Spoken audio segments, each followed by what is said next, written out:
Le mercredi décembre, nous sommes partis au désert. Je ne crois pas que nous ayons pensé que le désert prendrait cette forme. Isolement et précarité pour beaucoup, difficulté de la vie ensemble, sans échappatoire pour beaucoup de familles. Le peuple dans le désert se mit à récriminer. Pourtant, jamais le Seigneur ne fut aussi près de son peuple que pendant cette période-là.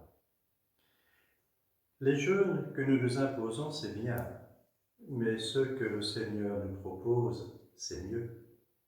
Puis-je vous redire une parole qui fut dite par ses voix à Sainte Jeanne d'Arc: prends tout à gré. Pour ceux qui sont seuls, nous allons essayer de mettre en place un réseau téléphonique. On vous donnera les coordonnées. Et puis c'est le moment de faire un acte de foi, car en fait, nous ne sommes jamais seuls et le Seigneur est toujours là. Vivons de cela. Pour les familles, j'exhorte les enfants à l'obéissance rapide et joyeuse vis-à-vis des parents, et ne pas à s'agacer entre vous, frères et sœurs.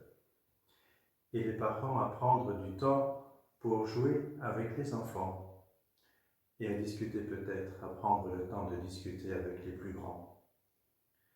Messieurs les papas, c'est à vous de diriger la prière, c'est votre rôle.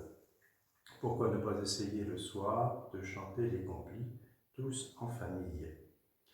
Surtout, le dimanche, quand vous regardez la messe à la télévision ou sur votre ordinateur, pratiquez la communion spirituelle, foi en la présence du Christ dans l'Eucharistie, désir de le recevoir et ferveur dans la demande.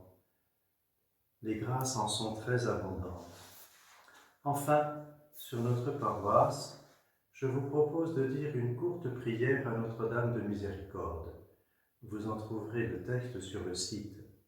Il nous faut recourir à elle, qui en toute sa vie a eu une si grande soif de Dieu. Je désire beaucoup que vous disiez souvent cette prière.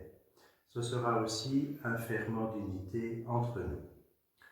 Saint Joseph est aussi le gardien de l'Église.